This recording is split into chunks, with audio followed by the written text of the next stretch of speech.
യേശു ക്രിസ്തുവിൻ്റെ കുരിശു മരണത്തെക്കുറിച്ചാണ് ഇന്ന് നമ്മൾ ചിന്തിക്കുന്നത്. അതിനെക്കുറിച്ച് ചിന്തിക്കുമ്പോൾ കർത്താവ് തരുന്നൊരു വചനം യോഹന്നാൻ്റെ സുവിശേഷം 8-ാം അധ്യായം 24-ാമത്തെ തിരുലിഖിതമാണ്.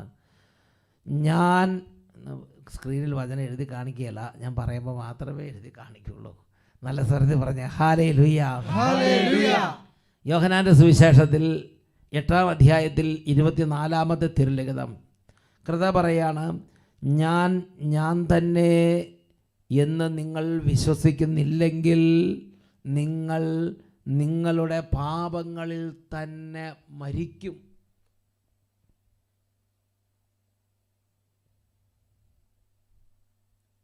മരിക്കുന്നത് വരെ എല്ലാവർക്കും ആഗ്രഹം ഉണ്ടാകും രക്ഷപ്പെടണം. ഞാൻ ഓർക്കുന്നുണ്ട്, ഒരു ഞാനൊരു പ്രദേശത്ത് ധ്യാനം നടത്തിയപ്പോൾ ആ പ്രദേശത്തെ ആ ധ്യാനത്തിൻ്റെ സമാപനത പ്രദേശത്തെ ഒരു ചെറുപ്പക്കാരൻ വന്ന് പറയുകയാണ്, എൻ്റെ അച്ഛാ, എൻ്റെ ആത്മാവ് ഇനി എങ്ങനെ എൻ്റെ ആത്മാവ് രക്ഷപ്പെടുമെന്ന് എനിക്ക് അറിഞ്ഞുകൂടാ. ധ്യാനം കഴിഞ്ഞു, പക്ഷേ എനിക്ക് ഇപ്പോഴും വ്യഭിചാരം ചെയ്യാനാണ് ആഗ്രഹം. ഞാൻ ചോദിച്ചു, എന്താ നിൻ്റെ പ്രശ്നം? അദ്ദേഹം പറഞ്ഞു, എൻ്റെ ഓഫീസിൽ ഒരു ചൈനക്കാരിയുണ്ട്. അദ്ദേഹം പറയുകയാണ്, എനിക്ക് ആ ചൈനക്കാരിയെ കണ്ടാൽ പിന്നെ എൻ്റെ എല്ലാ ആധ്യാത്മികതയും പോയി എന്ന് പറഞ്ഞു. എനിക്ക് രക്ഷപ്പെടാൻ പറ്റുന്നുണ്ട്, പക്ഷേ എനിക്ക് ഈശോയോട് സ്നേഹം, രക്ഷപ്പെടണമെന്ന് ആഗ്രഹമുണ്ട്. എനിക്ക് സ്വർഗത്തിൽ പോകണം, എനിക്കിങ്ങനെ ജീവിക്കാൻ താല്പര്യമില്ല. ഇതെല്ലാം 100% തീരുമാനം എടുത്താലും ഞാൻ ഓഫീസിൽ ചെന്ന് കഴിയുമ്പോൾ ആ ചൈനക്കാരി എൻ്റെ അടുത്ത് വന്നാൽ, ഞാൻ എന്നെ കണ്ടാൽ പിന്നെ എനിക്ക് വ്യഭിചാരം ചെയ്യേണ്ടി വരും. ഞങ്ങൾ പാപത്തിൽ പോകും. എന്നെ ഞാൻ എന്ത് ചെയ്യും? അദ്ദേഹം പറഞ്ഞു, എൻ്റെ വീട്ടുകാരെന്നെ ഒരുപാട് പ്രതീക്ഷയോടുകൂടിയാണ് എന്നെ ഈ രാജ്യത്തേക്ക് ജോലിക്ക് വിട്ടിരിക്കുന്നത്. എനിക്ക് രക്ഷപ്പെടാൻ പറ്റുന്നില്ല, എല്ലാം തകരുകയാണ്. കർത്താവ് വേറൊരു രാജ്യത്ത് ശുശ്രൂഷ എന്നപ്പോൾ ഒരു ചെറുപ്പക്കാരൻ അദ്ദേഹം പറയുകയാണ്, ചെറുപ്പക്കാരൻ എന്ന് പറഞ്ഞാൽ അധികം പ്രായമൊന്നും ആയിട്ടില്ല, 10ാം ക്ലാസ് കഴിഞ്ഞ് +1 +2 അങ്ങനെ ഒരു പഠനത്തിൻ്റെ മേഖലയിരിക്കുന്നൊരു കുട്ടി പറയുകയാണ്, എനിക്ക് പ്രാർത്ഥിക്കാൻ പറ്റുന്നില്ല, എനിക്ക് ഏകാഗ്രത കിട്ടുന്നില്ല, പഠിക്കാൻ പറ്റുന്നില്ല, എനിക്ക് ഇങ്ങനെ ജഡിക പാപത്തിൻ്റെ ബന്ധനം, പ്രത്യേകിച്ച് സ്വയംഭോഗം, മാസ്റ്റർബേഷൻ, അതിൽ ഞാൻ രക്ഷപ്പെടാൻ വേണ്ടി എത്രയോ വർഷങ്ങൾ കഷ്ടപ്പെടുകയാണ്, എനിക്ക് രക്ഷപ്പെടാൻ പറ്റുന്നില്ല. എൻ്റെ പ്രിയപ്പെട്ട സഹോദരൻ, എന്നെല്ലാം ഞാൻ കർത്താവിനോട് പറഞ്ഞു, കർത്താവ് ഒരു ആത്മാർത്ഥമായി ആഗ്രഹിക്കുന്നുണ്ട്, രക്ഷപ്പെടാൻ വേണ്ടി അധ്വാനിക്കുന്നുണ്ട്, എന്നാൽ ഇവർക്ക് രക്ഷപ്പെടാൻ പറ്റുന്നില്ല. അന്ന് പരിശുദ്ധാത്മാവ് നൽകിയ വളരെ പ്രധാനപ്പെട്ട വെളിപ്പെടുത്തലാണ്, ഇങ്ങനെ ആഗ്രഹം ഉണ്ടാവും, മരിക്കുന്നത് വരെ ആഗ്രഹം ഉണ്ടാവും. സ്വന്തമായി അധ്വാനിച്ചു കൊണ്ടിരിക്കുന്നവർ മരിക്കുന്നത് വരെ ആഗ്രഹിക്കും, പക്ഷെ അവർ പാപത്തിൽ തന്നെ മരിക്കും. എന്നാൽ പാപത്തിൽ തന്നെ മരിക്കാതിരിക്കാൻ ദൈവപുത്രനായ യേശു വെളിപ്പെടുത്തിയിരിക്കുന്ന വചനമാണ് യോഹന്നാൻ 8:24. കർത്താവ് പറയാണ്, നിങ്ങൾ നിങ്ങളുടെ പാപങ്ങളിൽ തന്നെ മരിക്കുമെന്ന് ഞാൻ നിങ്ങളോട് പറഞ്ഞതുകൊണ്ട് നിങ്ങൾ വിസ്മയിക്കേണ്ട. എന്തെന്നാൽ ഞാൻ തന്നെ എന്ന് നിങ്ങൾ വിശ്വസിക്കുന്നില്ലെങ്കിൽ നിങ്ങളുടെ പാപങ്ങളിൽ മരിക്കും എന്നാണ് പറഞ്ഞത്. ഇത് ഈശോ പഠിപ്പിച്ചിരിക്കുകയാണ്. അപ്പോൾ രക്ഷപ്പെടാനുള്ള വഴി യേശു ക്രിസ്തു പറഞ്ഞ് വെളിപ്പെടുത്തിയിരിക്കുകയാണ്. ഞാൻ തന്നെ എന്ന് നിങ്ങൾ വിശ്വസിക്കണം. അതിലൂടെയാണ് ആത്മാവിൻ്റെ വീണ്ടെടുപ്പ്. അപ്പോൾ എന്താണ് ഞാൻ തന്നെ എന്ന് വിശ്വസിക്കുക എന്ന് പറഞ്ഞതിൻ്റെ അർത്ഥം? അതുവരെ ഒരു ആത്മാവ് പാപത്തിന് രക്ഷപ്പെടാൻ പറ്റാതിരിക്കുകയാണ് എങ്കിൽ ഈശോ പറയാണ്, ഞാൻ വന്നിരിക്കുന്നത് ഇങ്ങനെ പാപത്തിൻ്റെ അടിമത്തത്തിൽ നശിച്ചുകൊണ്ടിരിക്കുന്ന ഓരോ ആത്മാവിനെയും വീണ്ടെടുക്കാൻ വേണ്ടിയാണ്. സാബു ബ്രദർ ആ പ്രസംഗത്തിൽ ആ കാര്യത്തെക്കുറിച്ചെല്ലാം റെഫർ ചെയ്യുകയുണ്ടായി. യോഹന്നാൻ്റെ സുവിശേഷത്തിൽ 8-ാം അധ്യായത്തിൽ 36-ാം വാക്യത്തിൽ കർത്താവ് പഠിപ്പിക്കുകയാണ്, പുത്രൻ നിങ്ങളെ സ്വതന്ത്രരാക്കിയാൽ നിങ്ങൾ യഥാർത്ഥത്തിൽ സ്വതന്ത്രരാകും. If the son of man sets you free, you will be free indeed. ദൈവപുത്രൻ നിങ്ങളെ സ്വതന്ത്രനാക്കിയാൽ നിങ്ങൾ യഥാർത്ഥത്തിൽ സ്വതന്ത്രരാകും. അതിൻ്റെ അർത്ഥം എന്താ? അതിൻ്റെ അർത്ഥം നമ്മൾ കാര്യം നോക്കുമ്പോൾ നമ്മൾ സ്വാതന്ത്ര്യം കൊണ്ടെന്ന് തോന്നിയാലും ഒരു വ്യക്തി പാപം ചെയ്താൽ പാപത്തിൻ്റെ അടിമയാണ്. യോഹന്നാൻ്റെ സുവിശേഷം 8-ാം അധ്യായത്തിന് 34-ാം തിരുലിഖിതം. യോഹന്നാൻ്റെ സുവിശേഷം 8-ാം അധ്യായം 34-ാം തിരുലിഖിതം. യേശു പഠിപ്പിക്കുകയാണ്, പാപം ചെയ്യുന്നവൻ പാപത്തിൻ്റെ അടിമയാണ്. പാപം ചെയ്യുന്നവൻ പാപത്തിൻ്റെ അടിമയാണ്. ആ അടിമ, ആ പാപം ചെയ്ത് ഒരു ആത്മാവ് വേദനിക്കുന്ന ആത്മാവിനറിയാം അത്രമാത്രം ഒരു നെടുവീർപ്പാണ് ഉയരുന്നത്. പാപം ഒരു മനുഷ്യൻ്റെ, ഈ ഭൂമിയിലുള്ള ഒരു മനുഷ്യൻ്റെ അടിമത്തങ്ങളിൽ ഏറ്റവും വേദനാജനകമായ അടിമത്തമാണ് പാപത്തിൻ്റെ അടിമത്തം. കാരണം അത് ഈ ലോകത്തിലെ ജീവിതം മാത്രമല്ല, വരാനിരിക്കുന്ന ലോകത്തിലെ ജീവിതം അത് നശിപ്പിച്ച് കളയും. ഈ ലോകത്തിലെ ജീവിതത്തിന് സ്വസ്ഥതയില്ല. അതുകൊണ്ടാണ് രക്ഷപ്പെടാൻ ആഗ്രഹിക്കുന്നവർ രക്ഷപ്പെടാം. എന്താണ് പാപത്തിൻ്റെ അടിമത്തം? ഞാനത് പല സമയത്തും നിങ്ങളോട് സൂചിപ്പിച്ചിട്ടുണ്ട്. എനിക്ക് സിമ്പിളായിട്ട് മനസ്സിലായ ഒരു കാര്യം നിങ്ങളോട് പറഞ്ഞു തരാം. അതായത്, ഞാൻ എൻ്റെ ചെറുപ്പകാലത്ത് ഒരു 4 വയസ്സ് 5 വയസ്സ് എൻ്റെ കൂടെ നിൽക്കുന്ന ഈ കുട്ടികൾ, അവർക്ക് എപ്പോഴും ഇത് കേട്ട് നല്ല പരിചയമുള്ളതാണ്. ഈ 4-5 വയസ്സ് പ്രായമുള്ള സമയത്ത് ഞാൻ എന്ത് ചെയ്തു? ഒരു കുസൃതി കാണിച്ചു. വളരെ സീക്രട്ടാണ് ആ കുസൃതി, ഇപ്പം നിങ്ങളോട് പറയാം. അതായത്, ഞാൻ ഒറ്റയ്ക്ക് മുറ്റത്ത് നിൽക്കുകയാണ്, വീടിൻ്റെ മുറ്റത്ത്. 5 വയസ്സൊക്കെ പ്രായമുള്ളൂ. അപ്പോൾ എൻ്റെ അമ്മ കുടിവെള്ളം കൊണ്ടുവരുന്ന അലുമിനിയം കലം എന്ന് പറഞ്ഞാൽ ഇന്ന് പലർക്കും മനസ്സിലാവില്ല. ഒരു അലുമിനിയം പോട്ട് ഇങ്ങനെ മുറ്റത്തിരിക്കണം. ഞാനത് എന്ത് ചെയ്തു? തലയെ വെച്ചിട്ട്, വേറെ എനിക്ക് ജോലിയൊന്നുമില്ല, അപ്പം ഞാൻ ഈ അലുമിനിയം കലം തലയെ വെച്ചിട്ട് അങ്ങോട്ടും ഇങ്ങോട്ടും നടന്നു. അത് വെറുതെ ഒരു നടപ്പ്. അമ്മ വെള്ളം കൊണ്ടുവരുന്ന മാതിരി എന്ന് നടന്നു നോക്കിയതാണ്. കുറച്ച് കഴിഞ്ഞപ്പോൾ എനിക്ക് തോന്നി അലുമിനിയം കലം തിരിച്ചു വെച്ച് നടക്കാം. അലുമിനിയം കലം വാവട്ടുള്ള ഇങ്ങനെ വായുണ്ട്. അപ്പോൾ അതുകൊണ്ട് കുടം പോലെയല്ല, കലം, അലുമിനിയം കലം. അപ്പോൾ കലം തിരിച്ചു വെച്ച് നടന്നു. കുട്ടികൾക്ക് മനസ്സിലാകുന്നില്ലെങ്കിൽ പാരൻസിനോട് ചോദിച്ചാൽ പാരൻസ് നിങ്ങൾക്കത് എക്സ്പ്ലെയിൻ ചെയ്ത് തരും. അപ്പോൾ ഈ കലം തിരിച്ചു വെച്ച് നടന്നപ്പോൾ നന്നായിട്ടുണ്ട്. കുറച്ച് കഴിഞ്ഞപ്പോൾ എനിക്ക് തോന്നി ഈ കലം ഇപ്പം നല്ല തൊപ്പി പോലെ ഇരിപ്പുണ്ട്, പക്ഷേ ഈ കലം ഇങ്ങനെ വലിച്ച് ഉള്ളിലേക്ക് ഇറക്കിയാൽ എന്തായിരിക്കും അനുഭവം തോന്നി. അതൊരു കൗതുകമാണ്, ഒരു ക്യൂരിയോസിറ്റി എന്ന് പറയും. ഒരുപാട് പാപങ്ങൾ ഒരു ക്യൂരിയോസിറ്റിയുടെ പുറത്ത് വന്ന് വീഴുന്നതാണ്. എൻ്റെ പ്രിയപ്പെട്ട സഹോദരങ്ങളെ, അങ്ങനെ ഈ അലുമിനിയം കലം പതുക്കെ വലിച്ച് നോക്കി. ഇത് മൂക്കിൻ്റെ അവിടെ വന്നപ്പോൾ മൂക്ക് തടഞ്ഞു.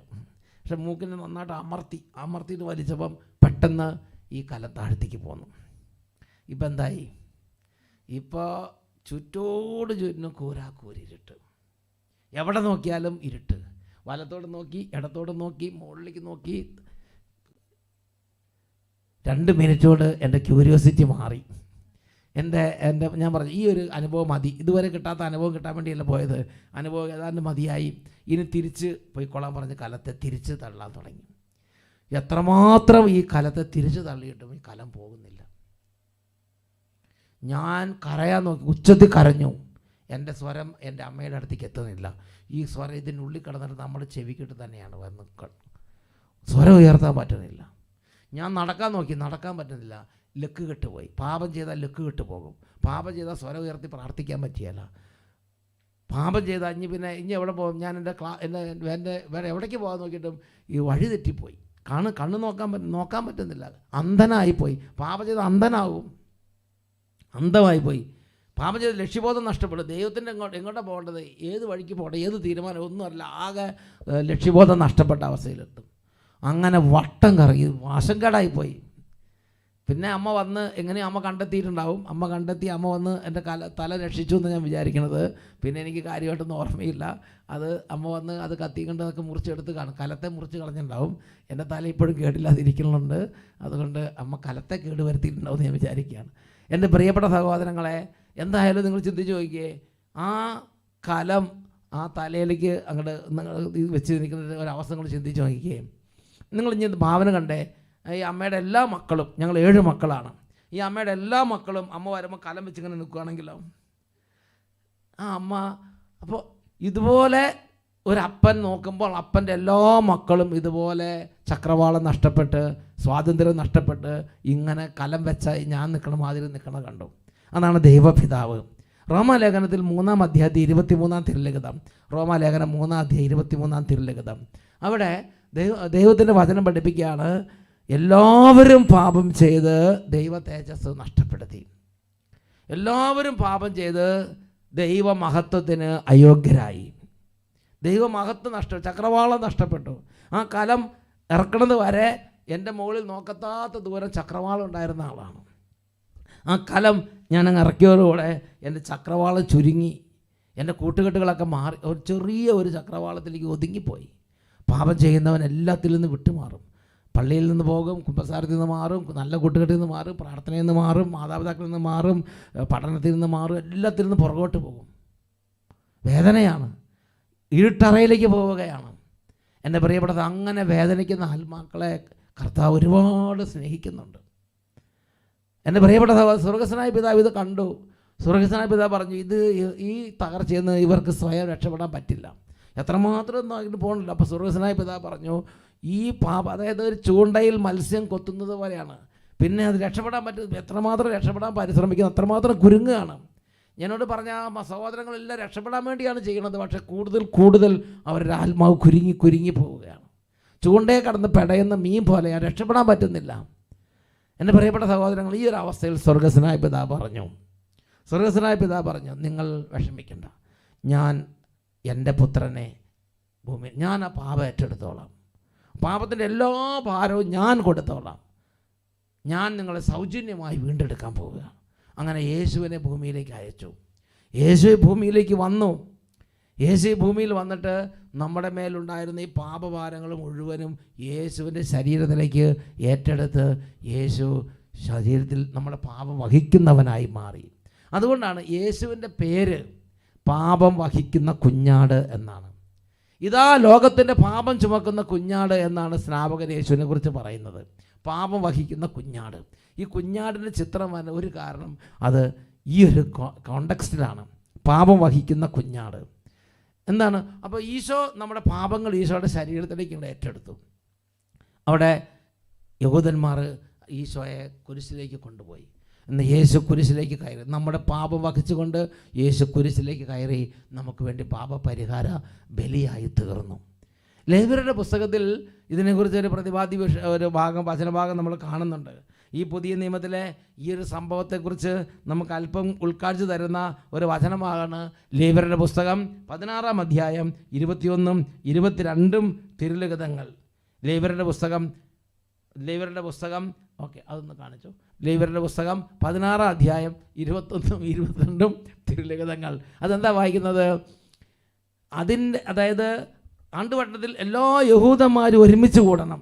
എല്ലാ യഹൂദന്മാരും ഒരുമിച്ച് കൂടിയിട്ട് അതിൻ്റെ നടുവിൽ ഊനമറ്റ ഒരാടിനെ കൊണ്ടുവന്ന് നിർത്തും. ആ ആടിനെ കൊണ്ടുവന്ന് നിർത്തിയിട്ട് അതിൻ്റെ അഹറോൻ, അല്ലെങ്കിൽ എല്ലാ ജനങ്ങളുടെ പ്രതിനിധിയായിട്ട് അഹറോൻ എന്ത് ചെയ്യും? അതിൻ്റെ തലയിൽ കൈകൾ വെച്ച്, ആ ആടിൻ്റെ തലയിൽ കൈകൾ വെച്ച് ഇസ്രായേൽ ജനങ്ങളുടെ എല്ലാ അകൃത്യങ്ങളും അക്രമങ്ങളും പാപങ്ങളും ഏറ്റുപറയും. അവയെല്ലാം അതിൻ്റെ മേൽ ചുമത്തും.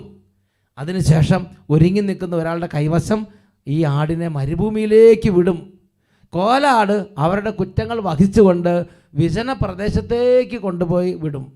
ആടിനെ നയിക്കുന്നയാൾ അതിനെ മരുഭൂമിയിൽ ഉപേക്ഷിക്കും. ആടിനെ നയിക്കുന്നയാൾ അതിനെ മരുഭൂമിയിൽ വിട്ടിട്ട് പോരും. അപ്പോൾ എന്താവും?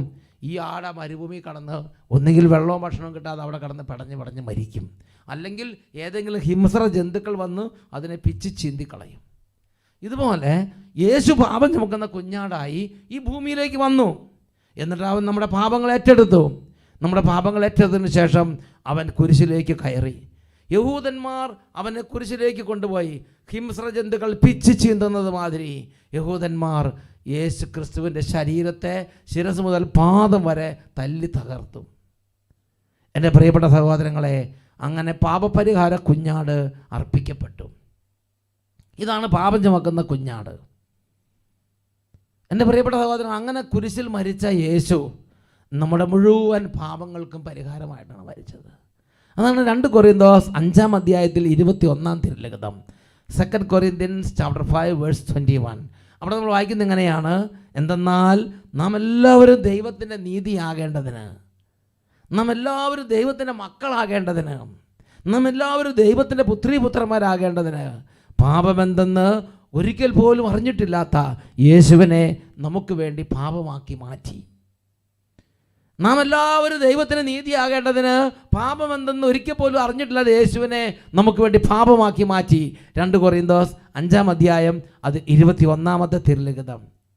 എൻ്റെ പ്രിയപ്പെട്ട സഹോദരങ്ങളെ, വേറൊരു വാക്യം പറഞ്ഞാൽ നമ്മളെ വീണ്ടെടുക്കാൻ വേണ്ടിയാണ്.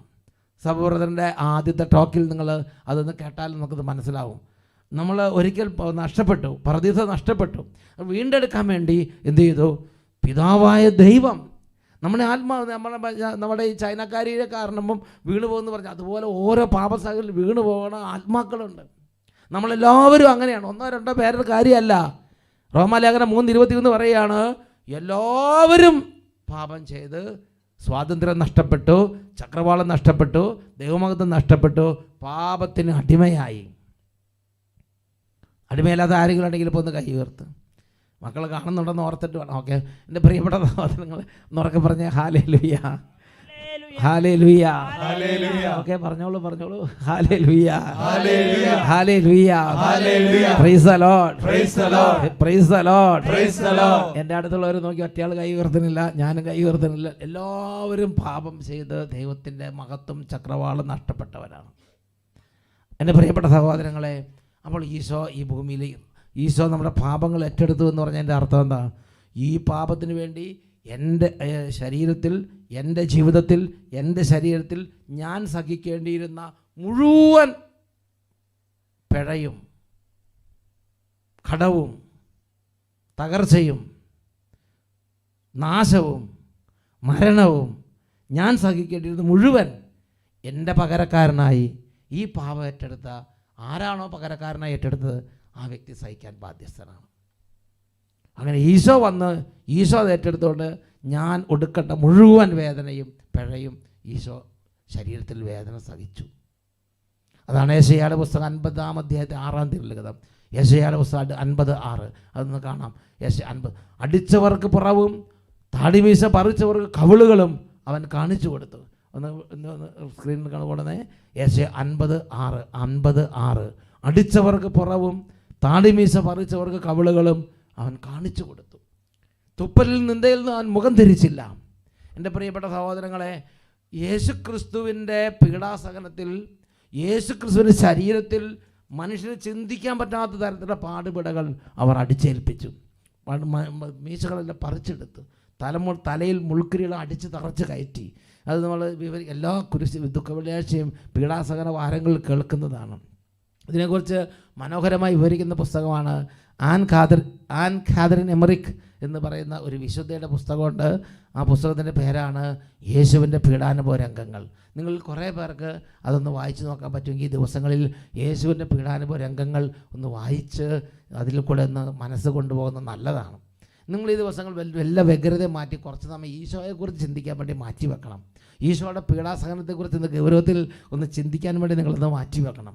യേശുവിൻ്റെ ശിരസ് മുതൽ പാദം വരെ തകർക്കപ്പെട്ടവനായി, യേശുവിൻ്റെ ശരീരം ചമ്മട്ടി കൊണ്ട് അടിച്ച് തകർന്ന ഈശോയുടെ ശരീരം നിങ്ങൾക്കറിയാം. 129-ാം സങ്കീർത്തനത്തിൽ 3-ാമത്തെ തിരുലിഖിതം, സങ്കീർത്തനം 129:3 അവിടെ എന്താ പറയണത്? കർത്താവ് പറയാണ്, കർത്താവിൻ്റെ ശരീരത്തിൻ്റെ പീഡാസഹനത്തെക്കുറിച്ച് വചനത്തിൽ രേഖപ്പെടുത്തിയിരിക്കുകയാണ്. ഒരു ഉഴവുചാല് പോലെ, വയൽ ഉഴുതു മറിച്ചതുപോലെ യേശുവിൻ്റെ ശരീരം ചമ്മട്ടിയടികളാൽ തകർന്നു. ഉഴവുകാർ എൻ്റെ മുതുകിൽ ഉഴതു, അവർ നീളത്തിൽ ഉഴവുചാലുകൾ കീറി. എൻ്റെ പ്രിയപ്പെട്ട സഹോദരങ്ങളെ, ഒരു കലപ്പ കൊണ്ട് പൂട്ടി ഉഴുതു മറിച്ച മാതിരി, അതായത് വേറൊരു ബാക്കി പറഞ്ഞാൽ ഇങ്ങനെ നന്നായിട്ട് ഇങ്ങനെ നനഞ്ഞു കിടക്കുന്ന, വെള്ളത്തിൽ കുതിർന്ന് കിടക്കുന്ന, അല്ലെങ്കിൽ നനഞ്ഞു കിടക്കുന്ന, നന്നായിട്ട് കുതിർന്ന് കിടക്കുന്ന പറമ്പിൽ ഒരു നല്ല ഒരു വിറകമ്പ് എടുത്ത് നന്നായിട്ട് അമർത്തി ഇങ്ങനെ വരച്ചാൽ അതിനകത്ത് പിന്നെ ആ ചാലുകൂടെ വെള്ളം ഇങ്ങനെ വരണില്ലേ, അതേമാതിരി യേശുവിൻ്റെ ശരീരം മുഴുവനും ചമ്മട്ടി കൊണ്ട് രക്തച്ചാലുകളായി ഇങ്ങനെ ഒഴുകുകയാണ്.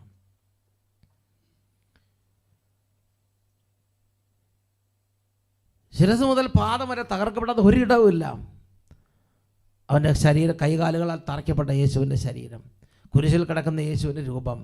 എൻ്റെ പ്രിയപ്പെട്ട സഹോദരങ്ങളെ, നമ്മുടെ പാപപരിഹാരത്തിന് വേണ്ടി നമ്മുടെ പിതാവായ ദൈവത്തിൻ്റെ നിശ്ചിത പദ്ധതി അനുസരിച്ച് കാലസമ്പൂർണതയിൽ അവിടുത്തെ നിശ്ചിത പദ്ധതിയും പൂർവ്വജ്ഞാനവും അനുസരിച്ച് യേഹൂദന്മാർ കൈകളിൽ ഏൽപ്പിക്കപ്പെട്ട ഈശോ എൻ്റെയും നിങ്ങളുടെയും മുഴുവൻ പാപത്തിനെയും പരിഹാരമായി കുരിശിൽ മരിച്ചതാണ്. ഒരു വ്യക്തി തൻ്റെ ജീവിതകാലത്ത് ഈ ഒരു കാര്യം കേട്ട് അത് ഹൃദയം കൊണ്ട് അംഗീകരിച്ച് എൻ്റെ ദൈവമേ എന്ന് പറഞ്ഞ് ഈശോയെ വിശ്വസിച്ചാൽ ആ വ്യക്തിയുടെ പാപങ്ങൾ മായ്ക്കപ്പെടും എന്നാണ് ദൈവവചനം പഠിപ്പിക്കുന്നത്. നിങ്ങളത് വിശ്വസിക്കുന്നുണ്ടോ? ഞാനിത് കുറേ കാലം വിശ്വസിക്കാൻ എനിക്ക് സാധിക്കില്ല. നമ്മൾ പാപം ചെയ്തിട്ട് പിന്നെ എങ്ങനെയാണ് നമ്മൾ തന്നെ അതിന് പരിഹാരം ചെയ്യുക, നമ്മൾ തന്നെ വിഷമിക്കുക എന്നൊക്കെയായിരുന്നു, അങ്ങനെ ദുഃഖിച്ചിരിക്കുക എന്നുള്ളതായിരുന്നു. എന്നാൽ ഈശോ പഠിപ്പിക്കുകയാണ്, ഞാൻ തന്നെ എന്ന് വിശ്വസിച്ചാൽ നിങ്ങളുടെ പാപങ്ങൾ മായ്ക്കപ്പെടും. അത് മുഴുവനും. പിന്നെ ആ പാപം ഈശോയുടെ ഈശോ എടുത്തു. പിന്നെ നമ്മൾ അതിനെ കണക്ക് പറയേണ്ടി വരില്ല. റോമാലേഖനത്തിൽ മൂന്നാമത്തെ അധ്യായത്തിൽ എൻ്റെ ശ്രദ്ധയിൽപ്പെട്ട അതിശയകരമായ ഒരു കാര്യമുണ്ട്. മൂന്നാമത്തെ അധ്യായത്തിൽ അതൊന്ന് നമുക്കൊന്ന് വായിച്ചു നോക്കാം. 23-24 വാക്യങ്ങൾ. റോമാലേഖനം 3-ാം അധ്യായത്തിൽ അത് 23-ഉം 24-ഉം തിരുലിഖിതങ്ങൾ വായിച്ചു നോക്കിക്കുക. എല്ലാവരും ചേർന്ന് ഒരുമിച്ച് വായിച്ചു ഉറക്കെ വായിച്ചേ. എല്ലാവരും പാപം ചെയ്ത് ദൈവമഹത്വത്തിന് അയോഗ്യരായി അവർ അവിടുത്തെ കൃപയാൽ യേശുക്രിസ്തു വഴിയുള്ള വീണ്ടെടുപ്പിലൂടെ സൗജന്യമായി നീതീകരിക്കപ്പെടുന്നു. സൗജന്യമായി അവിടുത്തെ കൃപയാൽ സൗജന്യമായി നീതീകരിക്കപ്പെടുന്നു. മറ്റൊരു സ്ഥലത്ത് പറഞ്ഞെങ്ങനെയാണ്, കർത്താവ് കുറ്റം ചുമത്താത്തവൻ ഭാഗ്യവാൻ. ആരുടെ മേലാണ് കർത്താവ് കുറ്റം ചുമത്താത്തത്? യേശു ക്രിസ്തു എൻ്റെ പാപങ്ങൾ ഏറ്റെടുത്തിട്ടുണ്ടെന്നും യേശു ക്രിസ്തുവിൻ്റെ കുരിശുമരണം വഴി എൻ്റെ എല്ലാ പാപങ്ങളും നീക്കം ചെയ്യപ്പെട്ടിട്ടുണ്ടെന്നും ഹൃദയം കൊണ്ട് അംഗീകരിച്ച്, മനസ്സുകൊണ്ട്, ഹൃദയം കൊണ്ട്, ആത്മാവുകൊണ്ട് വിശ്വസിച്ച്, അധരങ്ങൾ കൊണ്ട് ഏറ്റുപറഞ്ഞ് യേശു ക്രിസ്തുവിനെ ഹൃദയത്തിൽ സ്വീകരിക്കുന്ന ഒരു വ്യക്തിയുടെ മേൽ കർത്താവ് കുറ്റം ചുമത്തില്ല.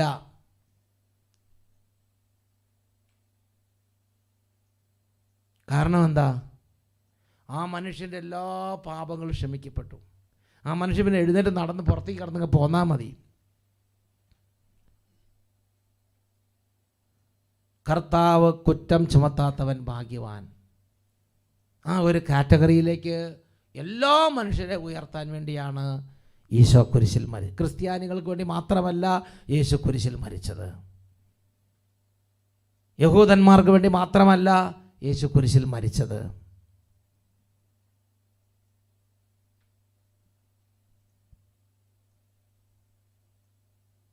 ഈ ഒരു കാര്യം ഇപ്പം കുരിശിൽ വലതുവശത്ത് കള്ളൻ, അത് ക്രിസ്ത്യാനിയാണോ മുസ്ലിമാണോ ഹിന്ദുവാണോ ഒന്നും നോക്കാൻ നിൽക്കണ്ട. അദ്ദേഹത്തിൻ്റെ ആത്മാവ് പാപപങ്കിലമായിരുന്നു എന്ന് മനസ്സിലാക്കിയാൽ മതി. ഒരുപാട് വഴിവിട്ട് നടന്ന മനുഷ്യൻ, ഒരുപാട് തകർച്ചകളും ദുരന്തങ്ങളും ചെയ്ത് വരുത്തിക്കൂട്ടിയ മനുഷ്യൻ എത്ര പേരെ എന്തൊക്കെ തരത്തിലുള്ള ആക്രമിച്ചിട്ടുണ്ടെന്ന് ആർക്കറിയാം? ഒരു ഭീകരൻ. അദ്ദേഹം ഈശോയെ അക്സെപ്റ്റ് ചെയ്തു. യേശുവേ, അദ്ദേഹം ഈശോയെ ഹൃദയം കൊണ്ട് സ്വീകരിച്ചു. കർത്താവ് കുറ്റം ചുമത്താത്തവൻ ഭാഗ്യവാൻ. അവൻ്റെ മുഴുവൻ പാപങ്ങളും കഴുകപ്പെട്ടു. അവനോട് പറഞ്ഞു, നീ ഇന്ന് എന്നോടുകൂടെ പർദീസയിലായിരിക്കും. കൊളോസ്സോസ് ലേഖനത്തിൽ ഈ ഒരു കാര്യത്തെക്കുറിച്ച് ഒരു വിവരണം നമുക്ക് കാണാൻ സാധിക്കും. കൊളോസ്സോസ് ലേഖനം 2-ാം അധ്യായം. കൊളോസ്സോസ് ലേഖനം 2-ാം അധ്യായത്തിലേക്ക് വരാം. എൻ്റെ പ്രിയപ്പെട്ട സഹോദരങ്ങളെ, അവിടെ നമ്മൾ വായിക്കുന്നത് എങ്ങനെയാണ്? കൊളോസ്സോസ് ലേഖനം 2-ാം അധ്യായത്തിൽ 13-14 തിരുലിഖിതം വായിച്ചു നോക്കിക്കേ. കൊളോസ്സോസ് 2:13 എന്താണ് രേഖപ്പെടുത്തിയിരിക്കുന്നത്? നിങ്ങൾ പാപങ്ങൾ നിമിത്തം മൃതരും ദുർവാസനകളുടെ പരിച്ഛേദന നിർവഹിക്കാത്തവരുമായിരുന്നു. എന്നാൽ ദൈവം നിങ്ങളെ അവനോടുകൂടെ ജീവിപ്പിക്കുകയും നമ്മുടെ എല്ലാ പാപങ്ങളും ക്ഷമിക്കുകയും ചെയ്തു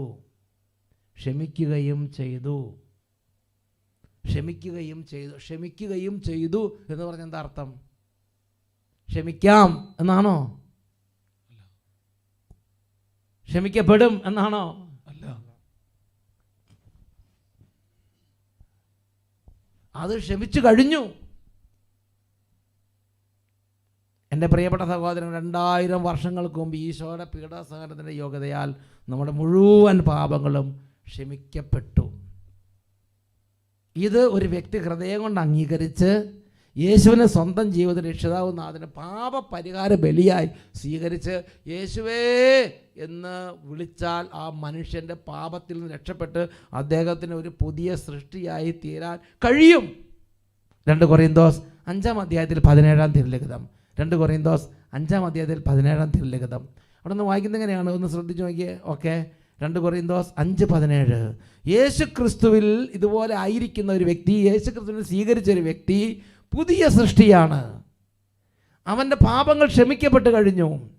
പഴയ പാപങ്ങളിൽ നിന്ന് അവൻ ശുദ്ധീകരിക്കപ്പെട്ട് കഴിഞ്ഞു. അവനിനി എഴുന്നേറ്റ് നടക്കാം, അവനിനി എഴുന്നേറ്റ് മുന്നോട്ട് പോകാം. ഇതാ പുതിയത് വന്നു കഴിഞ്ഞിരിക്കുന്നു. ഉറക്കെ പറയാ hallelujah, hallelujah, hallelujah, hallelujah, hallelujah. അങ്ങനെ എഴുന്നേറ്റ് നടന്ന അനേക പതിനായിരങ്ങളുടെ അനുഭവങ്ങൾ അട്ടപ്പാടി സഖ്യവാൻ ധ്യാന കേന്ദ്രത്തിൽ അച്ഛനെ കാണാൻ സാധിച്ചിട്ടുണ്ട്. കർത്താവ് യേശു ക്രിസ്തുവിൻ്റെ കുരിശ് വർണ്ണം വഴി സൗജന്യമായി പാപങ്ങൾ കഴുകപ്പെട്ടു. പിന്നെ ഈശോയെ ധ്യാനിച്ച് ഈശോയ്ക്ക് വേണ്ടി ജീവിക്കുന്ന, പുതിയ സൃഷ്ടികളായി ജീവിക്കുന്ന അനേകരുണ്ട്. എൻ്റെ പ്രിയപ്പെട്ട സഹോദരങ്ങളെ, അതാണ് ഈശോ പറഞ്ഞത്, ഞാൻ തന്നെ എന്ന് നിങ്ങൾ വിശ്വസിച്ചാൽ നിങ്ങളുടെ പാപം മുഴുവൻ കഴുകപ്പെട്ട് ഒരു പുതിയ ജീവിതം നിങ്ങൾക്കുണ്ട്. ഒരു പുതിയ ജീവിതം നിങ്ങൾക്കുണ്ട്. സംഖ്യയുടെ പുസ്തകത്തിൽ ഇതുപോലൊരു വചനഭാഗമുണ്ട്. സംഖ്യയുടെ പുസ്തകത്തിൽ നമ്മൾ വായിക്കുന്നത് എങ്ങനെയാണ്? സംഖ്യയുടെ പുസ്തകം 21-ാമത്തെ അധ്യായം 8-9 തിരുലിഖിതങ്ങൾ. അത് നമുക്കൊന്ന് വായിക്കാം, ശ്രദ്ധിച്ച് വായിക്കേ. സംഖ്യയുടെ പുസ്തകം 21-ാം അധ്യായം 8-9 തിരുലിഖിതങ്ങൾ. അനേകം പേര് അങ്ങനെ സർപ്പദംശനം പറ്റി മരിക്കുകയാണ്. അപ്പോൾ കർത്താവ് മോശയോട് പറഞ്ഞു, നീ ഒരു പിച്ചള സർപ്പത്തെ ഉണ്ടാക്കി ഒരു വടിയിൽ ഉയർത്തി നിർത്തിയാൽ മതി, എന്നിട്ട് ആരെങ്കിലും അതിനെ നോക്കിയാൽ രക്ഷപ്പെടും. വായിച്ചു നോക്കിയേ. കർത്താവ് മോശയോട് അരുളി ചെയ്തു. ഇനി ഒരുമിച്ച് ഉറക്കെ വായിച്ചോളൂ. ഒരു പിച്ചള സർപ്പത്തെ ഉണ്ടാക്കി വടിയിൽ ഉയർത്തി നിർത്തുക, ദംശനമേൽക്കുന്നവർ അതിനെ നോക്കിയാൽ മരിക്കുകയില്ല. മോശ പിച്ചള കൊണ്ട് ഒരു സർപ്പത്തെ ഉണ്ടാക്കി അതിനെ വടിയിൽ ഉയർത്തി നിർത്തി. ദംശനമേറ്റവർ പിച്ചള സർപ്പത്തെ നോക്കി അവർ ജീവിച്ചു. അതായത് പാമ്പ് കടിയേറ്റ് ശരീരത്തിൽ വിഷം മൊത്തം നിറഞ്ഞ് മരിക്കുന്ന, പൾസൊക്കെ നഷ്ടപ്പെട്ട് ഹാർട്ട് നിലച്ചു, മരണത്തിൻ്റെ വക്കത്തെത്തി കണ്ണടഞ്ഞുകൊണ്ടിരിക്കുന്ന ഒരു വ്യക്തിയാണെന്ന് വിചാരിക്കുക. ആ വ്യക്തിയെ എങ്ങനെയെങ്കിലും ഈ പിച്ചള സർപ്പത്തിൻ്റെ അടുത്ത് കൊടുന്ന് കണ്ണൊക്കെ ഇങ്ങനെ വലിച്ച് പൊളിച്ച് ഇത് അങ്ങോട്ട് നോക്കുന്ന പറഞ്ഞ് ആ വ്യക്തി ഒന്ന് നോക്കിയാൽ ആ സെക്കൻഡിൽ ആ ശരീരത്തിൽ നിന്ന് വിഷത്തിൻ്റെ മുഴുവൻ ആധിപത്യം മാറി, മരണം മാറി, വീണ്ടും എഴുന്നേറ്റ് ജീവിച്ച് ജോലിക്ക് പോകുന്ന അങ്ങനത്തെ ഒരു വലിയ പ്രതിഭാസമാണ് ആ ഒരു മരുഭൂമിയിലൊരു വിഷസർപ്പത്തിൻ്റെ ഉപദ്രവത്തിൻ്റെ സമയത്ത് ദൈവപിതാവ് അവർക്ക് കൊടുത്തത്. മോശം ഒരു പിച്ചള സർപ്പത്തെ ഉണ്ടാക്കി വടി ഉയർന്നു നിർത്തണം. ആരെങ്കിലും പാമ്പിൻ്റെ കടിയേറ്റ് വിഷം കൊണ്ട് നിറഞ്ഞ് മരണത്തിൻ്റെ വക്കത്തെത്തിയാൽ ഈ പിച്ചള സർപ്പത്തിൻ്റെ അടുത്ത് വന്ന് നോക്കിയാൽ മതി, ജീവിക്കും. ഈ ഒരു കാര്യത്തെ യേശു റെഫർ ചെയ്യുന്നുണ്ട്. അതാണ് യോഹന്നാൻ്റെ സുവിശേഷം 3-ാം അധ്യായം 14-15 വാക്യങ്ങൾ. യോഹന്നാൻ്റെ സുവിശേഷം 3-ാം അധ്യായം 14-15 വാക്യങ്ങൾ. അവിടെ നമ്മൾ വായിക്കുന്നത് എങ്ങനെയാണ്? ഈശോ തന്നെ പറയുകയാണ്, മോശ മരുഭൂമിയിൽ സർപ്പത്തെ ഉയർത്തിയതുപോലെ തന്നിൽ വിശ്വസിക്കുന്നവന് നിത്യജീവൻ ഉണ്ടാകേണ്ടതിന്, അതായത് ഈശോയെ സ്വീകരിക്കുന്നവർ പാപം ഇല്ലാതെ ജീവിക്കാൻ, പാപത്തിൽ നിന്ന് പുറത്തു വന്ന് സ്വർഗത്തിൻ്റെ പൈതലാകാൻ, വീണ്ടെടുപ്പുണ്ടാകാൻ ഈശോയും ഉയർത്തപ്പെടേണ്ടിയിരിക്കുന്നു. പറഞ്ഞാൽ കുരിശിൽ ഉയർത്തപ്പെടുന്നതിനെ കുറിച്ച് ഈശോ പറയുകയാണ്.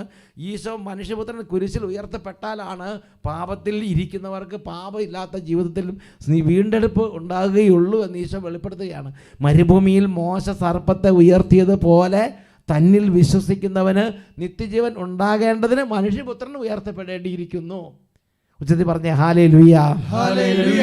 വേറൊരു വാക്യം പറഞ്ഞ, ഇന്നത് കേട്ടുകൊണ്ടിരിക്കുന്ന നിങ്ങൾ ഇന്ന് കർത്താവേ എൻ്റെ ദൈവമേ എന്ന് പറഞ്ഞ് ഈശോയെ ഒന്ന് കരഞ്ഞ് നിലവിളിച്ചാൽ നിങ്ങളുടെ ഒരു ചരിത്രം മാറി മറ്റൊരു ചരിത്രത്തിലേക്ക് മറ്റൊരവസ്ഥയിലേക്ക് നിങ്ങൾ ഉയർത്താൻ ദൈവത്തിന് കഴിയും.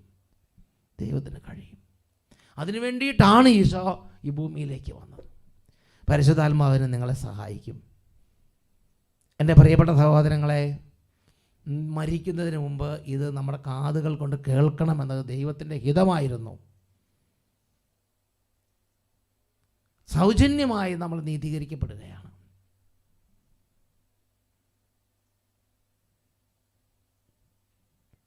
Praise the Lord. 2000 വർഷങ്ങൾക്ക് മുമ്പ് യേശുവിനെ കുരിശ് മരണം വഴി നമ്മുടെ പാപങ്ങൾ സൗജന്യമായി ക്ഷമിക്കപ്പെട്ടു. എൻ്റെ പ്രിയപ്പെട്ട സഹോദരങ്ങളെ, അങ്ങനെ സൗജന്യമായ പാപങ്ങൾ ക്ഷമിക്കപ്പെട്ടുകൊണ്ട് ആ കാര്യം എന്നൊരു വ്യക്തി ഈശോയുടെ കുരിശുമരണം കേട്ട് ആ ഒരു കൃപ നിറഞ്ഞാൽ ആ വ്യക്തിയുടെ ഉള്ളിൽ കർത്താവ് പരിശുദ്ധാത്മാവിൻ്റെ പ്രവർത്തനത്താൽ നൽകുന്ന വളരെ വലിയ ഒരു കൃപയാണ് അനുതാപത്തിൻ്റെ കൃപ. അദ്ദേഹം ഒരു കൊച്ചു കുഞ്ഞിനെ പോലെ പൊട്ടിക്കരയാൻ തുടങ്ങും. സക്കറിയ പ്രവചനത്തിൽ 12-ാം അധ്യായത്തിൽ 10-ാമത്തെ തിരുലിഖിതം അത് നമുക്കൊന്ന് വായിക്കാം. സക്കറിയ പ്രവചനത്തിൽ 12-ാം അധ്യായത്തിൽ 10-ാമത്തെ തിരുലിഖിതം ഒരുമിച്ച് വായിച്ചു നോക്കിയേ എല്ലാവരും ചേർന്ന്. ഞാൻ ദാവീദ് ഭവനത്തിന്റെയും ജെറുസലേം നിവാസികളുടെയും മേൽ കൃപയുടെയും പ്രാർത്ഥനയുടെയും ചൈതന്യം പകരും. അപ്പോൾ ഞങ്ങൾ തങ്ങൾ കുത്തിമുറിവേൽപ്പിച്ചവനെ നോക്കി ഏകജാതനെ പ്രതി എന്ന പോലെ അവർ കരയും, ആദ്യജാതനെ പ്രതി എന്ന പോലെ ദുഃഖത്തോടെ വിലപിക്കും. എൻ്റെ പ്രിയപ്പെട്ട സഹോദരങ്ങൾ, അനുതാപം നിറഞ്ഞ മനുഷ്യരെ കുറിച്ചാണ് പറയണത്. എന്താണ്? യേശു ക്രിസ്തുവിനെ കുറിച്ച് നിങ്ങൾ കേട്ടുകൊണ്ടിരിക്കുമ്പോൾ ദാവീദ് ഭവനത്തിൻ്റെ മേലും ജെറുസലേം നിവാസികളുടെ മേലും കൃപയുടെയും പ്രാർത്ഥനയുടെയും ചൈതന്യം ഞാൻ പകരുമെന്ന് പറഞ്ഞ കർത്താവ് ദൈവത്തിൻ്റെ ആത്മാവിനെ നമ്മുടെ മേൽ വർഷിക്കും. ഈ ആത്മാവ് നമുക്ക് നമ്മുടെ ഹൃദയത്തിൽ നൽകുന്ന വലിയൊരു കൃപയാണ് അനുതാപത്തിൻ്റെ കൃപ. വലിയ അനുതാപം. അങ്ങനെയാണ് നമ്മൾ പെട്ടെന്ന് കുമ്പസാരക്കൂട്ടിലേക്ക് പോണത്. നമ്മൾ പാപങ്ങൾ ക്ഷമിക്കപ്പെട്ടു എന്ന് പറഞ്ഞാൽ അങ്ങനെ തന്നെ ഇരിക്കാൻ പാടില്ല. നമ്മൾ എഴുന്നേറ്റ് അനുതാപത്തോടെ കുമ്പസാരക്കൂട്ടിലേക്ക് ചെയ്യണം. എന്ത് ചെയ്യണം? ഈ പാപങ്ങൾ ക്ഷമിക്കപ്പെട്ട പാപങ്ങൾ നമ്മുടെ ജീവിതത്തിൽ വിശുദ്ധിയായി മാറാൻ നമ്മൾ ദൈവവചന പ്രകാരം ചില കാര്യങ്ങൾ ചെയ്യണം. അതിൽ ഒന്നാമതാണ് അനുതപിക്കണം, പശ്ചാത്തപിച്ച് ദൈവത്തിലേക്ക് തിരിച്ചു വരണം. രണ്ടാമതാണ് പാപങ്ങൾ ഏറ്റുപറയണം. അത് നമ്മൾ യോഹന്നാൻ്റെ 1-ാം ലേഖനത്തിൽ 1-ാം അധ്യായത്തിൽ 8-9 തിരുലിഖിതങ്ങൾ, യോഹന്നാൻ്റെ 1-ാം ലേഖനം 1-ാം അധ്യായം 8-9 അത് ഒരുമിച്ച് നമുക്കൊന്ന് വായിച്ചു നോക്കാം. യോഹന്നാൻ്റെ 1-ാം ലേഖനം 1-ാം അധ്യായം 8-9. First John 1:8-9. ഓക്കെ. നമുക്ക് പാപമില്ലെന്ന് നാം പറഞ്ഞാൽ അത് ആത്മവഞ്ചനയാകും, അപ്പോൾ നമ്മിൽ സത്യമില്ലെന്ന് വരും. എന്നാൽ നാം പാപങ്ങൾ ഏറ്റുപറയുന്നെങ്കിൽ അവൻ വിശ്വസ്തനും നീതിമാനുമാകയാൽ പാപങ്ങൾ ക്ഷമിക്കുകയും എല്ലാ അനീതികളിൽ നിന്ന് നമ്മെ ശുദ്ധീകരിക്കുകയും ചെയ്യും. നമ്മൾ പാപങ്ങൾ ഏറ്റുപറയണം എന്നാണ് ദൈവവചനം പഠിപ്പിക്കുന്നത്. ഇനി എവിടെയാണ് പാപങ്ങൾ ഏറ്റുപറയേണ്ടത്? പാപങ്ങൾ ഏറ്റുപറഞ്ഞ് എങ്ങനെയാണ് പാപക്ഷമ സ്വീകരിക്കേണ്ടത്? അതാണ് യോഹന്നാൻ്റെ സുവിശേഷം 20-ാം അധ്യായം 21-22 തിരുലിഖിതങ്ങൾ. യോഹന്നാൻ്റെ സുവിശേഷത്തിൽ ഈശോ സ്മരിച്ച് സ്വർഗത്തിലേക്ക് ആരോഹണം ചെയ്തതിന് മുമ്പ് ഈശോ അപ്പോസ്തലന്മാർക്ക് പ്രത്യക്ഷപ്പെട്ട് കൊടുക്കുന്നൊരു പ്രത്യേക അധികാരമാണ് പാപമോചന അധികാരം. അതൊന്ന് വായിച്ചു നോക്കിയേ. യോഹന്നാൻ 20, 21, 22 ഒരുമിച്ച് വായിക്കാം. യേശു വീണ്ടും അവരോട് പറഞ്ഞു, നിങ്ങൾക്ക് സമാധാനം. പിതാവ് എന്നെ അയച്ചതുപോലെ ഞാനും നിങ്ങളെ അയക്കുന്നു. ഇത് പറഞ്ഞിട്ട് അവരുടെ മേൽ നിശ്വസിച്ചുകൊണ്ട് അവരോട് അരുളി ചെയ്തു, നിങ്ങൾ പരിശുദ്ധാത്മാവിനെ സ്വീകരിക്കുവിൻ. ഇനി 23-ാമത്തെ വാക്യം വായിച്ചു നോക്കാം. ജോൺ 20:23. നിങ്ങൾ ആരുടെ പാപങ്ങൾ ക്ഷമിക്കുന്നുവോ അവ അവരോട് ക്ഷമിക്കപ്പെട്ടിരിക്കും. നിങ്ങൾ ആരുടെ പാപങ്ങൾ ബന്ധിക്കുന്നുവോ അവ ബന്ധിക്കപ്പെട്ടിരിക്കും. ഈ ഒരു അധികാരം, പാപമോചന അധികാരം ഈശോ അപ്പോസ്തലന്മാർക്ക് കൊടുത്തു. അതാണ് ഇന്ന് ഓരോ വൈദികരും ശുശ്രൂഷ ചെയ്യുമ്പോൾ പാപമോചന അധികാരം ഉപയോഗിക്കുന്ന അധികാരം. ഈശോ അപ്പോസ്തലന്മാർക്ക് കൈമാറിയ പാപമോചന അധികാരം.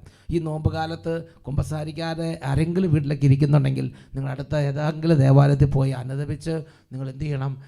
നിങ്ങളുടെ ഉള്ളിൽ പരിശുദ്ധാത്മാവ് പറയണം, എല്ലാ പാപങ്ങളും ഏറ്റുപറയണം. പാപക്കടങ്ങൾ കഴുകപ്പെടണം. എല്ലാവരും ഒന്ന് എഴുന്നേറ്റ് തന്നെ. ഏറ്റവും പ്രധാനപ്പെട്ട കാര്യം ഈശോ പറഞ്ഞു, ഞാൻ തന്നെ എന്ന് നിങ്ങൾ വിശ്വസിക്കുന്നില്ലെങ്കിൽ നിങ്ങളുടെ പാപങ്ങളിൽ തന്നെ മരിക്കും. ഞാൻ തന്നെ എന്ന് വിശ്വസിക്കുക എന്ന് പറഞ്ഞാൽ എന്താ അർത്ഥം?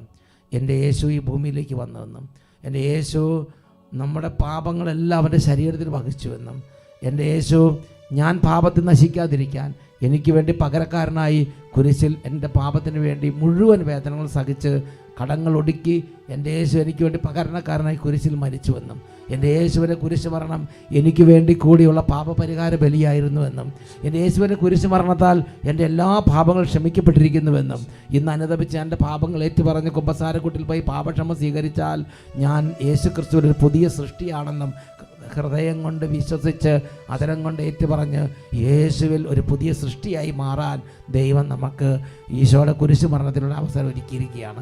എല്ലാവരും ഈ സമയം കണ്ണുകളും നടച്ചേ, രണ്ട് കരങ്ങളും തുറന്ന് പിടിക്കുക. ഈശോയുടെ കുരിശ് രൂപത്തിൽ ഒന്ന് ധ്യാനിച്ചു നോക്കിക്കേ. ശിരസ് മുതൽ പാദം വരെ ചോരയിൽ കുതിർന്ന് കിടക്കുന്ന ഈശോ. എൻ്റെ പ്രിയപ്പെട്ട സഹോദരങ്ങളെ, ഈശോയുടെ ശരീരം മുഴുവനും തകർക്കപ്പെട്ടിരിക്കുകയാണ്. ശരീരം മുഴുവനും പാടുപിടകളെ തകർന്ന ഈശോയുടെ ശരീരം അടികൾ കൊണ്ട് മർദ്ദനമേറ്റ് വിരൂപവും ബീഭത്സവുമായി തീർന്ന യേശുവിൻ്റെ മുഖം, ചമ്മട്ടിയടികൾ തകർന്ന യേശുവിൻ്റെ ശരീരം മുഴുവൻ ഒരു വ്രണമായി ശരീരം മുഴുവൻ ഒരു രക്തം കൊണ്ട് മൂടപ്പെട്ട് ഒരു വ്രണം മാത്രമായി കാണപ്പെടുന്ന ഈശോയുടെ ശരീരം കണ്ടവർ മുഖം തിരിച്ചു കളന്ന് ഒരു മനുഷ്യന് തോന്നുന്ന ഒരു മനുഷ്യൻ എന്ന് കരുതാൻ പറ്റാത്ത പോലെ വിരൂപനും ബീഭത്സനുമായി തീർന്ന ഈശോ, ആ ഈശോയെ നമ്മുടെ സ്വന്തം ജീവിതത്തിൻ്റെ കർത്താവ് രക്ഷിതാവ് നമുക്ക് സ്വീകരിക്കാം. ഈ രണ്ട് കാര്യങ്ങൾ ഉയർത്തി കുറച്ച് നേരം സ്തുതിക്കാം. ഓ ദൈവപിതാവ് എനിക്ക് വേണ്ടി യേശുവിനെ നൽകി, എൻ്റെ പാപത്തിന് വേണ്ടി തൻ്റെ ഏകജാതനെ നൽകിയ ഈശോ ഉച്ചത്തിൽ സ്തുതിക്കുന്നു. എൻ്റെ യേശുവേ, എൻ്റെ നാഥ, എൻ്റെ രക്ഷക, ഞാനങ്ങേ സ്വീകരിക്കുന്ന കർത്താവേ,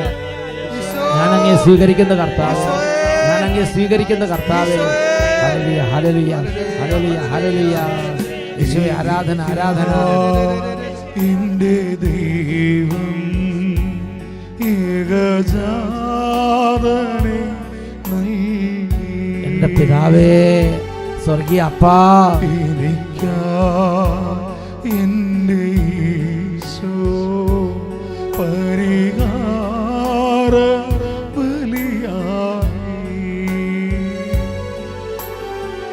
മനുഷ്യനു വേണ്ടി ക്രൂശിന്റെ മാറിൽ പാപിയെ പോലെ പീഡഞ്ഞവനെ,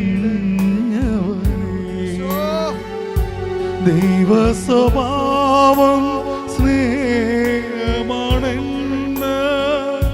ലോകസമക്ഷം തെളിയിച്ചു നീ എനിക്കാ.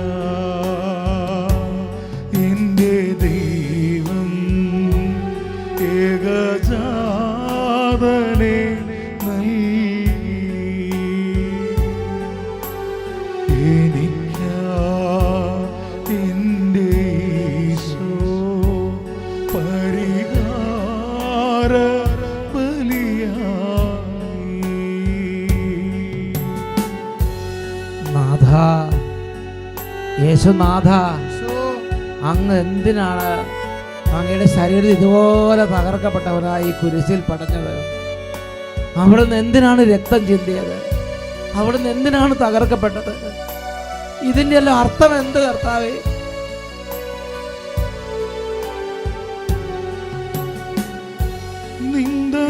നിന്ദനമേറ്റതും നഗ്നനായി തീർന്നതും ഞാൻ പാപബന്ധം യേശുവേ, നിന്ദനമേറ്റതും നഗ്നനായി തീർന്നതും ഞാൻ പാപബന്ധം വെടിയാ,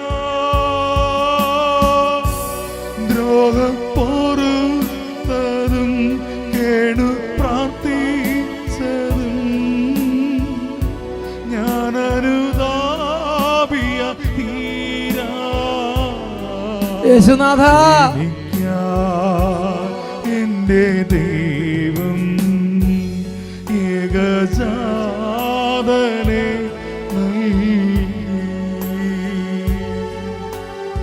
എനിക്കാ എൻ്റെ ഈശോ പരിഹാര ബലിയായി. മനുഷ്യനു വേണ്ടി ക്രൂശിന്റെ മാറിൽ പാപിയെ പോലെ പീഡഞ്ഞവനെ, ദൈവ സ്വഭാവം സ്നേഹമാണെന്ന് ലോകസമക്ഷം തെളിയിച്ചു നീ എനിക്കാ. എൻ്റെ ദൈവം ഏകജാതനെ നൽകി,